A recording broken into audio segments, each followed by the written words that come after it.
Radio 2M. Faites entrer l'invité. Avec Mohamed Zouak. Bonjour chères auditrices, chers auditeurs fidèles à ce rendez-vous hebdomadaire, l'émission Faites entrer l'invité spécial MRE sur Radio 2M en partenariat avec yabiladi.com. Alors l'été s'installe, les vacances estivales sont dans tous les esprits et pour de nombreuses familles marocaines à l'étranger, elles sont synonymes de retour au Maroc avec son lot de retrouvailles familiales, de retour aux sources et de recharge de la batterie à souvenirs du pays d'origine. Alors après avoir donné la parole au premier passager ayant atterri à l'aéroport Mohamed V de Casablanca, suite à la réouverture exceptionnelle des frontières le 15 juin dernier, nous consacrons cette émission aux bateaux, notamment la liaison depuis le port de Sète, principal port de départ de fait, puisque le Maroc a exclu les ports espagnols du dispositif Marhaba 2021. Et évidemment, les semaines arrivent vers le grand rush, le grand départ du mois de juillet. Mais il y a déjà de nombreuses familles qui sont à Sète pour ce départ. Et évidemment, les autorités consulaires, le consulat de Montpellier est présent dans la région, la belle région de l'Occitanie. Eh bien, nous avons le plaisir d'avoir avec nous Madame Nouzha Sahel, consul général du Royaume du Maroc à Montpellier. Bonjour Madame Sahel. Bonjour Sidouak.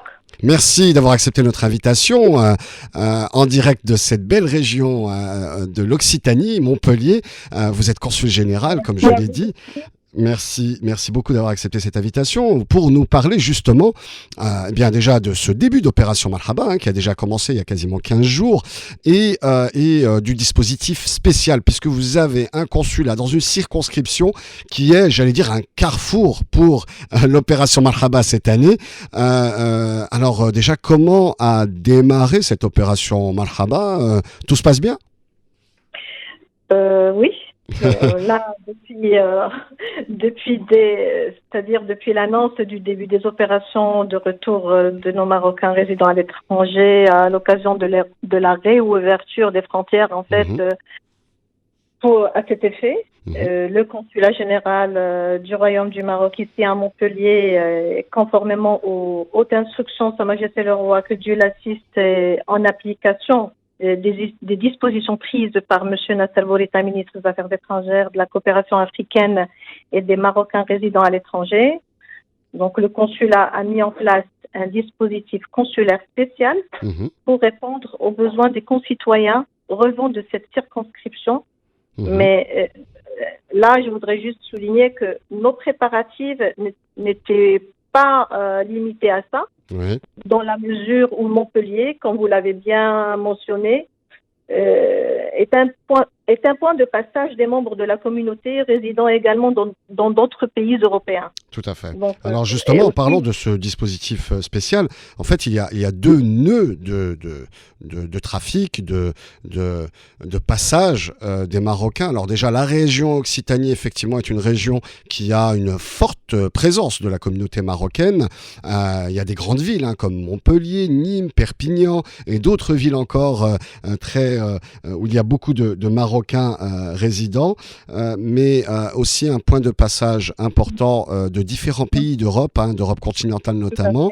Alors il y a deux points de passage, l'aéroport et le port de Sète, l'aéroport de Montpellier et le port de Sète. Alors expliquez-nous un petit peu le dispositif. Qu'est-ce que vous, en tant que consulat, quelle est votre présence en tant que consulat au niveau de ces deux nœuds spécifiques? Oui, en fait, il y a le dispositif d'abord spécial au consulat. Oui. Donc, avant, c'est-à-dire de parler du dispositif mis en place au port de Sète et à l'aéroport de Montpellier, il y a ce prolongement des horaires d'ouverture du consulat. Nous sommes désormais ouverts du lundi au vendredi, de 8h à 8h30 à 18h. Mais il y a aussi une permanence physique assurée de 18h à 20h du lundi au vendredi. D'accord. Nous sommes également opérationnels les week-ends et jours fériés. Et on a mis à disposition de nos concitoyens un numéro de permanence opérationnelle 7 jours sur 7. Donc en fait, quand vous dites que vous êtes vous avez des disponibilités aussi pendant le week-end et les jours fériés, comment ça se passe? C'est à distance? Vos équipes sont accessibles? Ou bien c'est au niveau du consulat même? C'est au niveau du consulat. Et il y a c'est-à-dire cette coordination entre le consulat, les équipes sur place au consulat et les équipes qui assurent les permanences au quotidien D'accord. à l'aéroport et au port. D'accord. Une coordination, oui, sur trois lieux différents au niveau de la circonscription consulaire. Donc, au niveau de l'aéroport, de la même façon, donc on a parlé du consulat, au niveau des horaires, etc. Au niveau de l'aéroport aussi, donc il y a une équipe dédiée qui est sur place. Alors, il y a un dispositif consulaire à l'aéroport de Montpellier et au port de Sète. D'accord. Donc, les vols depuis le 15 juin, c'est 3 vols par jour. Il y a même jusqu'à 4 vols par jour, même des vols de nuit. Donc, les équipes sont présentes en permanence pour assister nos concitoyens au moment de l'enregistrement. Nous sommes présents, donc les équipes consulaires et moi-même au port de Sète à chaque départ. D'accord. Depuis l'ouverture des guichets pour enregistrement jusqu'à l'embarquement et jusqu'au départ des navires. D'accord. Donc il faut, c'est-à-dire chaque départ, nous nous assurons que tous nos concitoyens et leurs véhicules sont bien à bord, avec l'objectif d'assurer le meilleur accompagnement et une assistance. Je dirais que c'est un soutien de proximité plus morale, aussi administratif, mais aussi moral qui est apporté à nos MRE au quotidien lors des traversées Sète-Tanger, Sète-Nador. C'est deux rotations. Donc c'est 2 rotations maintenant. Il y a une rotation par jour. Il y a une rotation par jour, soit Sète-Nador, Sète-Tanger, qui est opérée à partir du port de Sète.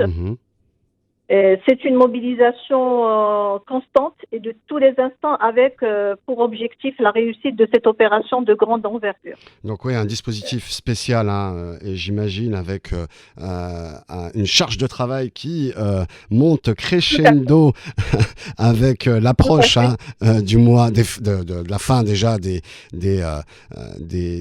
études, de l'école pour les enfants et donc les départs de plus en plus nombreux dans les différents pays, dans les différentes régions d'Europe.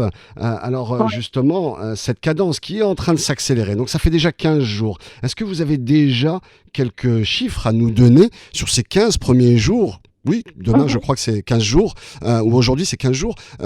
Sur ces 15 premiers jours d'opération Marhaba, quels sont? Vous avez parlé de 2 rotations par jour, 3 à 4 vols par jour, de rotation de navire, 3 à 4 vols par jour.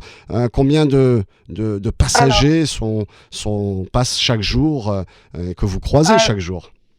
Oui, bien sûr. Alors, selon les statistiques maintenant, après 15 jours du lancement de cette opération pour les vols, on en est à 3600 passagers, à peu près. À l'aéroport au départ du port de l'aéroport de Montpellier. Et on est maintenant, pour les navires opérés à partir du port de Sète, on est à presque 7000 passagers. D'accord. Donc pour l'instant, en saison basse, on est encore dans la saison basse. Le mois de juillet va être très chargé. Alors, exact. Pour plus de détails, la première semaine depuis le 16 juin, date de la première traversée Sète-Tanger, nous étions sur des navires transportant en leur bord 700 à 800 passagers, avec une fréquence d'un navire par jour. D'accord. La deuxième semaine, nous étions sur des navires transportant entre 800 et 1000 passagers, pour passer aujourd'hui, mercredi, à une double escale. Pour l'heure, 2 navires GNV opèrent avec une capacité d'accueil de 1300 pour Sète-Tanger et 1500 pour Sète-Nador. Alors en fait, les compagnies maritimes ont mis à disposition des bateaux plus volumineux, c'est ça? Ont changé les bateaux? D'accord. Aujourd'hui, c'est le premier, c'est-à-dire c'est la première double escale. On est sur 2 navires par jour. D'accord. Je pense que la cadence va s'accélérer encore davantage parce que c'est la période. On sait maintenant que la période des congés, ça c'est la période préférée par nos concitoyens pour se rendre au Maroc, rejoindre leur famille. L'Aïd approche et donc tout le monde s'impatiente pour pour Et rentrer au pays. évidemment, alors rappelons qu'en plus de la région Occitanie, il y a évidemment d'autres ports qui sont accessibles pour les Marocains résidents étrangers désirant rentrer au Maroc. Il y a évidemment le port de Gênes, je crois qu'il y a aussi le port de Marseille, et bientôt, c'est en cours de négociation, le port de Portimao au Portugal. Ce sera la première fois qu'il y aura une liaison entre Portimao au Portugal, au sud du Portugal, et Tanger. Alors, effectivement, les prochaines semaines, avec l'approche de l'Aïd, les vacances, on sera en plein cœur des départs des juilletistes. Donc, on s'attend à des départs nombreux. Est-ce que vous aussi, alors comment vous allez gérer au niveau, j'allais dire, du management de vos équipes? Est-ce que vous allez renforcer vos équipes? Est-ce que c'est finalement toutes les vacances seront reportées à septembre?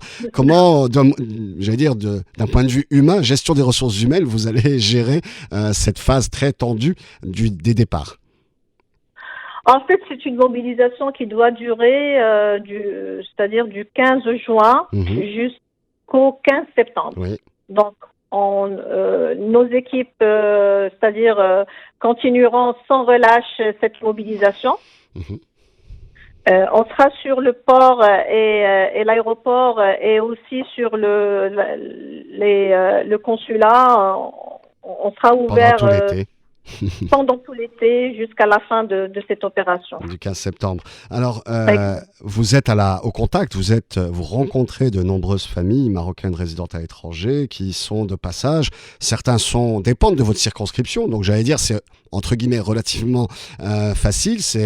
Vous les voyez tout au long de l'année, donc c'est relativement simple. Mais il y a aussi une difficulté qui vous concerne en particulier, qui est le passage de milliers, voire même de dizaines de milliers de Marocains qui ne dépendent pas de votre circonscription et qui pourtant vont avoir des soucis administratifs, des réglages à faire au niveau de leurs papiers ou des problèmes de logistique, d'intendance, et vous êtes là un petit peu l'épaule sur laquelle on aime se plaindre. Alors, quelles sont les difficultés particulières que vous rencontrez auprès de nos compatriotes à l'étranger? Sont-elles d'ordre logistique, sanitaire, administratif, je ne sais quoi d'autre? Dites-nous en plus. C'est plus administratif. Oui.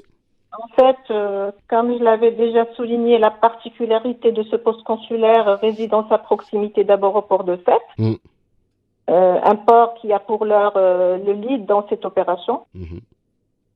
Donc, il s'agit de concitoyens qui résident en Espagne, en Belgique, en Allemagne, mais aussi qui se rendent des Pays-Bas et bien d'autres pays. Donc, on est là, ouvert 7 jours sur 7 pour répondre à leurs attentes. Toutes les prestations consulaires, c'est-à-dire et les démarches administratives sont, c'est-à-dire on est ouvert et on répond à leurs attentes par rapport à ça, à toutes les prestations consulaires. Et c'est en général soit au port de Sète, soit à l'aéroport de Montpellier ou ici, c'est des problèmes liés soit au manque de documents administratifs, un titre de voyage périmé, mais on est aussi confronté à des situations où nos concitoyens, par exemple, n'ont jamais établi de passeport marocain ou de carte d'identité marocaine. Ah ouais, donc ils arrivent, ils ont besoin de ces documents, ils n'ont pas tous leurs documents, parfois je pense que c'est des binationaux, c'est ça, et ils arrivent avec des documents qui manquent, mais même si vous n'êtes pas le consulat de rattache, finalement, vous parvenez à résoudre ces problèmes administratifs? Bien sûr. C'est notre responsabilité envers nos concitoyens.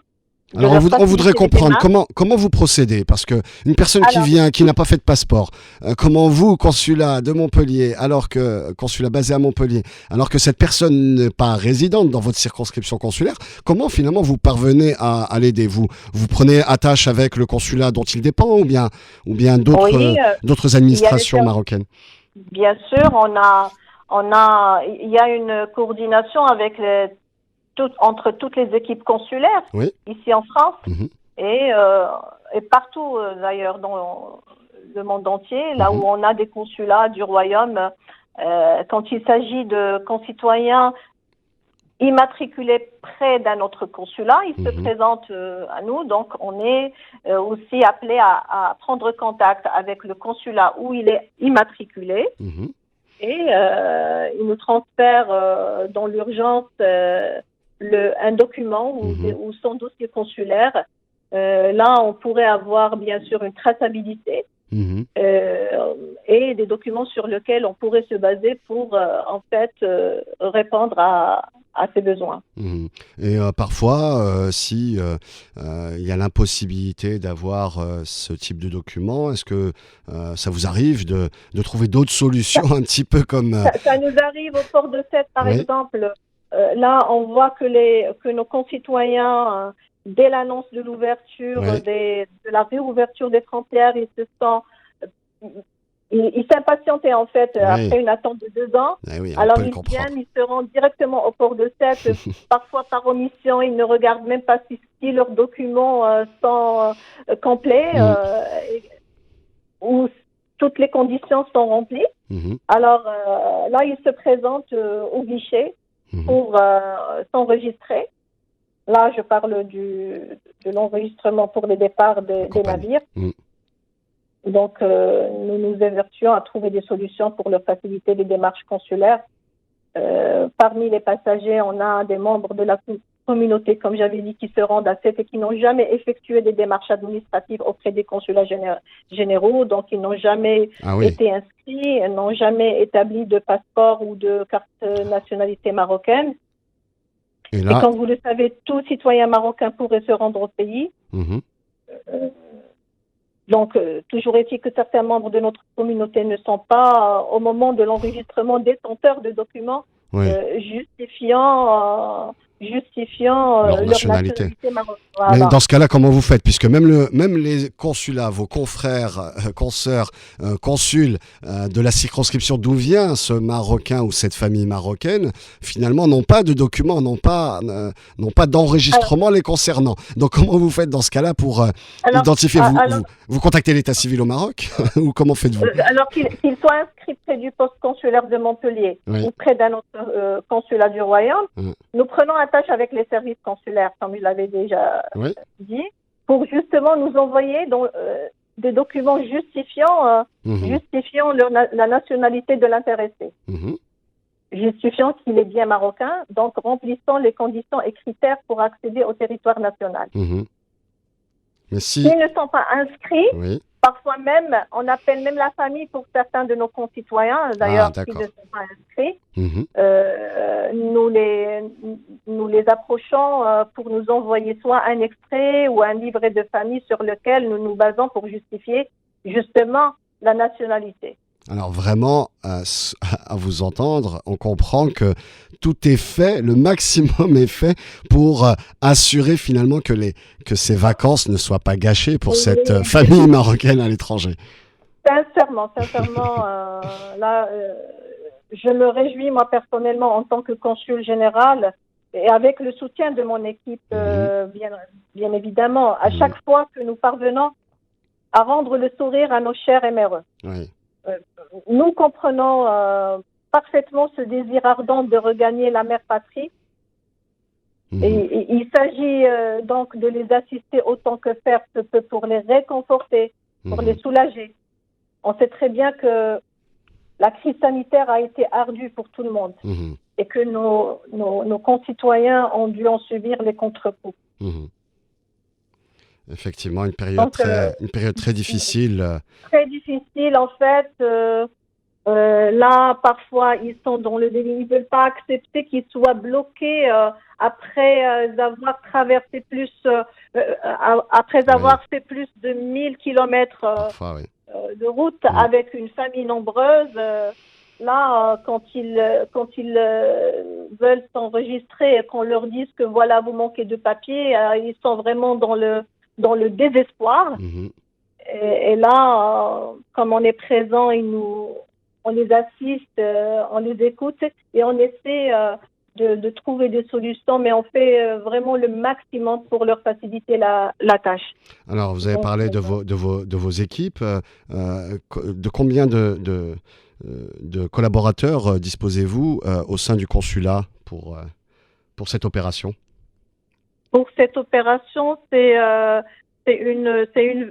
entre 15 et 18 personnes, mais il faut qu'ils soient selon un planning d'ailleurs. Oui, bien sûr, que vous dispatchez entre les trois sites. Il y a des relèves. Bien sûr. Il y a des relèves parce qu'on doit mettre aussi des personnes pour assurer des vols de nuit. Donc voilà, il faut trouver en fait la bonne personne qui va assurer pour l'aéroport, mais aussi pour le port. Donc au port, il faut un sens, c'est-à-dire il faut que les personnes des profils très spéciaux par rapport à, il faut que ces personnes soient comment dirais-je, puissent absorber parfois la colère et voilà, c'est de nos concitoyens, c'est des moments un petit peu difficiles où il faut vraiment être à l'écoute, il faut être patient, chercher les bonnes solutions. Eh oui. À avoir c'est-à-dire les bonnes manières pour solutionner des situations problématiques. Mais au-delà de tout cela, là, d'ailleurs, on le voit chaque jour parce que c'est un travail qui se fait au quotidien depuis le 16 juin. Je ne pourrais que me féliciter de l'ambiance. Bon enfant qui se dégage de nos interactions avec nos Marocains résidant à l'étranger. Donc, on n'oublie jamais la dimension humaine dans toute sa noblesse et celle, bien entendu, qui prime. Et nous nous attelons à ce que cette expérience soit la plus réussie, mais la plus agréable possible pour nos concitoyens. Eh bien, c'est tout en votre honneur et nous saluons le travail de vos équipes dispatchées sur 3 sites, le consulat général à Montpellier, l'aéroport de Montpellier et le port de Sète, où de nombreuses familles marocaines ont déjà afflué et vont continuer à affluer en nombre pour les vacances estivales au Maroc en juillet et en mois d'août jusqu'au 15 septembre, puisque l'opération Marhaba se déroule du 15 juin au 15 septembre. Alors, en parlant de ces familles, nous avons avec nous CNS, qui est actuellement à Rabat, mais qui est originaire de la région Occitanie, puisqu'il est résident à Perpignan. Bonjour CNS. Oui, bonjour Sidi. Merci d'avoir accepté notre invitation et d'avoir accepté de témoigner. Alors vous, dès qu'on vous a annoncé que le Maroc réouvrait ses frontières, ni une ni deux, vous avez choisi de rentrer et en plus via le port de Sète, si je ne m'abuse. Comment ça s'est passé? Comment ça s'est décidé? C'était un besoin depuis une longue date ou bien de manière spontanée, une volonté de retrouver la mère patrie? De toute façon, c'est une envie qui persiste depuis un moment, depuis la fermeture des frontières. On n'a pas vu nos familles depuis un moment. Et dès que l'annonce a été faite pour l'ouverture à partir du 15 juin, on avait déjà un billet GNV pour partir. D'accord. Alors voilà, on a décidé de partir avant qu'ils referment encore une fois les frontières. Au moins, s'ils referment, vous êtes au Maroc, donc vous exactement, au Maroc. Exactement. D'accord. Donc vous vivez à Perpignan. Vous travaillez dans quel domaine? Perpignan. Vous travaillez dans quel domaine? Je suis commercial. Commercial, d'accord. Alors, comment ça s'est passé au niveau de la préparation? Vous aviez déjà votre billet de bateau, donc ça, c'est une bonne chose de fait. Mais voilà, ensuite, au niveau du dispositif, test PCR, vacciné, comment vous êtes arrangé? Non, juste test PCR. Je ne suis pas vacciné pour l'instant et on pensait que voilà, il fallait juste le test PCR. Au début, ils ont parlé de motifs impérieux, mais voilà. Après, ils nous ont dit, du moment que vous rejoignez le Maroc, votre pays d'origine, vous n'avez pas besoin de motifs impérieux. Alors là, vous parlez des autorités françaises. Comment ? Vous parlez des autorités françaises qui demandent pour les non-vaccinés un motif impérieux pour pouvoir sortir du territoire français. Exactement. Au début, c'était ça. Mais par la suite, je pense qu'il y a eu une solution à ce problème pour les Marocains, les binationaux. D'accord, donc vous êtes binational, franco-marocain. Exactement. Vous arrivez au port de Sète, vous avez tous vos papiers administratifs. J'avais mon billet, voilà, votre billet, mon passeport. votre test PCR, vous, votre famille, hein, si je comprends bien. Oui, moi, mon épouse et mes 2 enfants. Allah yakhlihom lek. Et Donc, Abdi Amin. vous avez juste présenté votre passeport marocain. Comment vous avez justifié justement de votre binationalité? Mais je n'ai pas de passeport marocain, malheureusement. Je ne l'ai pas refait depuis un moment, depuis que j'ai acquis la nationalité française. Oui. Et vu la distance entre Perpignan et Montpellier, le quand même, consulat, ça fait de la route. Ça fait de la route. On s'attendait l'année dernière et cette année, parce que normalement les services consulaires venaient de temps à autre, ils se déplacent vers Perpignan pour nous, mais avec la crise sanitaire, je pense que c'était pas possible, je pense. Et du coup, on n'a pas eu le temps de refaire nos documents marocains. Et donc en arrivant, on exige de vous de prouver votre nationalité marocaine, c'est ça? Voilà, le problème c'est qu'on n'avait pas de documents justifiant la nationalité marocaine. Alors, ils demandent n'importe quel document, une carte nationale peut suffire, comment ça se passe? C'est important pour que les autres Marocains puissent, nos autres compatriotes puissent prendre leurs précautions et ne pas venir au port de Sète sans un document qui prouve la nationalité marocaine. Au guichet, il faut justifier soit avoir une carte nationale d'identité marocaine ou un passeport marocain. D'accord. Par la suite, le reste, ils nous ont dirigé vers Madame la consul du Maroc. Oui. Et il fallait trouver un document. Malheureusement, moi, je n'étais pas inscrit au consulat de Montpellier. Du coup, il fallait contacter la famille. D'ailleurs, ils ont fait. Donc, ils ont contacté votre famille au Maroc, c'est ça, pour pouvoir prouver que vous êtes marocain. Exactement, parce que pour moi, c'était juste la carte ou le passeport. Ouais. Et ils nous ont demandé juste le numéro de la famille. Et je pense 3/4 d'heure ou une demi-heure, une demi-heure, 3/4 d'heure après, on a eu la bonne nouvelle par Madame la consul qu'on pouvait faire le check-in et partir le soir même. Sinon, ça fait plaisir. On était un peu frustrés quand même. Oui, j'imagine pas accompagnés. J'imagine que c'était un véritable soulagement de recevoir ce coup de fil et d'apprendre que finalement vous obteniez la possibilité de. Donc merci au service consulaire d'avoir été rapide pour ne pas rater votre voyage. Ça nous redonne envie de reprendre le contact avec l'administration marocaine. Oui, parce qu'il faudra faire votre passeport et votre carte ils nationale. étaient attentifs. On sentait cette envie de nous aider. Voilà. C'est ça ce qui nous a vraiment touchés. Eh ben c'est une bonne chose, et la présence comme nous l'expliquait Madame la Consul, des services, des équipes du consulat général du Maroc à Montpellier, au niveau de l'aéroport, au niveau du port de Sète et bien sûr au niveau de Montpellier, au niveau du consulat de Montpellier, c'est une chose extrêmement importante pour pouvoir résoudre ce type de problème.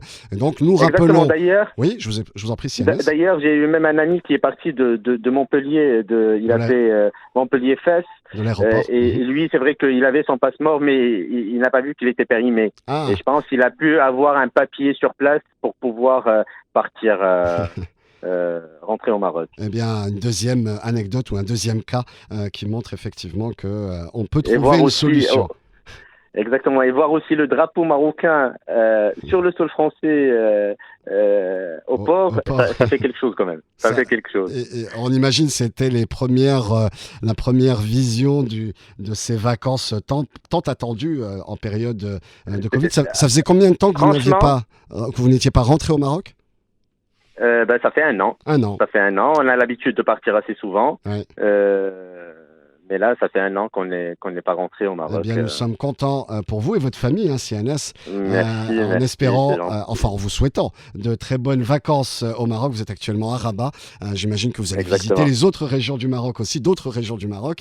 Eh bien, en tout cas, nous vous souhaitons un bon séjour au Maroc. Merci beaucoup, Sianes. Nous redonnons la parole à Madame la Consul Générale, Nuzha Sahel. Un dernier mot, Madame la Consul Générale du Royaume du Maroc à Montpellier. Merci Césaire. En fait, je voudrais juste saisir cette occasion d'abord pour souhaiter un bon retour à tous les membres de notre communauté marocaine, mais aussi pour remercier les équipes consulaires de ce poste consulaire de Montpellier pour l'abnégation, la rigueur et le travail bien fait, de qualité. L'effort déployé chaque jour au port de Sète, à l'aéroport de Montpellier et ici au sein du consulat.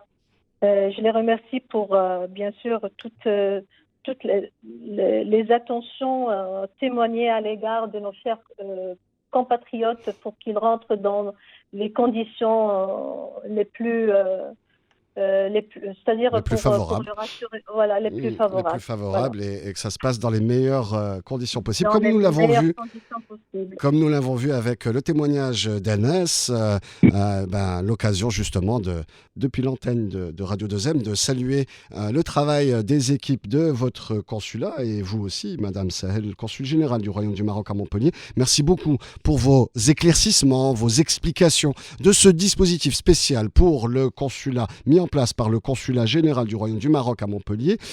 Merci aussi à Anas pour son témoignage. Tout de suite, la suite du programme sur Radio 2M. Moi, je vous donne rendez-vous mercredi prochain pour une nouvelle émission Faites entrer l'invité spécial éméreux. Vivre avec vous.